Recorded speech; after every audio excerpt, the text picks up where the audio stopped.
Во месец јули успеавме да го усвоиме законот, значи сосема потполно согласен со НИС-2 директивата и Македонија за прв пат доби закон за безбедност на мрежи и информатски системи или понародно кажан закон за сајбер безбедност. Еден од клучните елементи што ги носи НИС-2 е промена на начинот на кој што ја гледаме безбедноста. Значи како реагираме на инцидентот, кон системско управување со ризици и развивање на отпорност. Управувањето со ризици подразбира јасни политики за безбедност, редовни проценки на ренливостите и подигнување на свесноста кај новинарските и кај техничките тимови. Вториот важен елемент е навремено пријавување на инцидентите.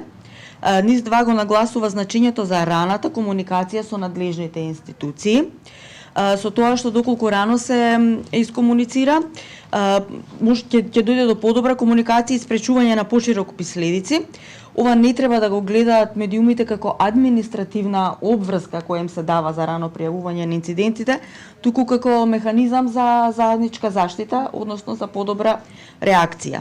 И на крај, клучна е координацијата со националниот ЦИРТ. Преку размена на информации за закани, техничка подршка и заеднички активности се создава мрежа на доверба и на отпорност.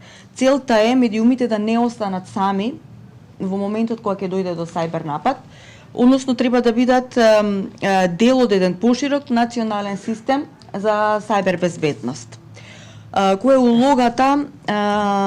улогата на Министерството за дигитална трансформација и владиниот ЦИРТ, односно каков е институционалниот одговор и каква е координацијата?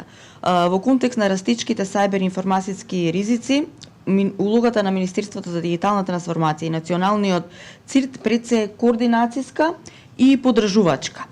Ние сме тука да создадеме средина во која што медиумите ќе имаат пристап до навремени информации и до експертска помош. Еден од клучните сегменти, како што веќе спомнав, е размената на информации за закани. Преку споделување на технички и оперативни сознанија, медиумите ќе можат на време да ги познаат потенцијалните ризици и да преземат превентивни мерки. Втората работа е поддршката при инцидентот. Кога еден медиум се соочува со сајбер напад, треба да знае и да препознае дека не е сам, така да владиниот ЦИРТ обезбедува координација, советување и насоки за справување со инцидентите и доколку е потребно поврзување со други институции, со приватен сектор или со технички капацитети. На подолг рок сите овие активности придонесуваат кон јакнење на националната дигитална отпорност, а тоа значи градење на екосистем во кој институциите, медиумите и приватниот сектор соработуваат и заеднички ќе реагираат на потенцијалните закани. Нашата цел не е да го ограничиме дигиталниот простор, туку да го направиме да биде безбеден за делување.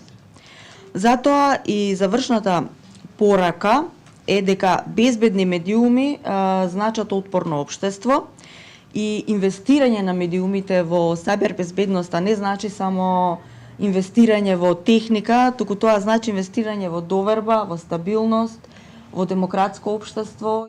Како постапува МВР? Доколку постојат елементи на кривично дело согласно кривичниот закон, тогаш нели го покреваме целиот систем.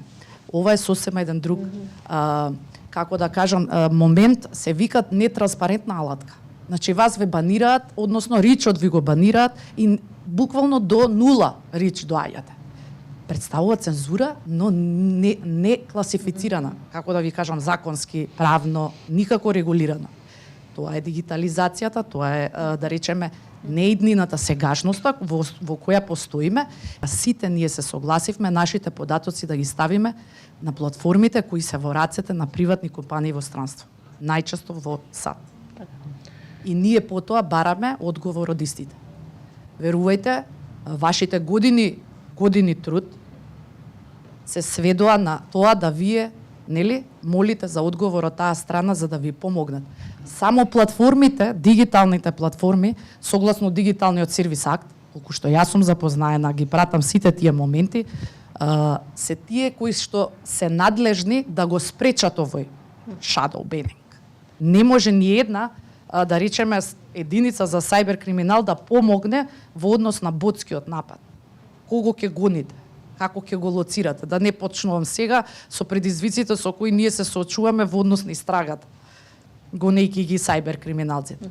Пак ќе се навратам на оној момент. Јас не велам дека ние не треба да твориме да работиме на социјалните платформи, но тие си имаат собствена регулација, но сепак подлежат на регулирање и треба тие да ве заштитат во однос на вакви напади.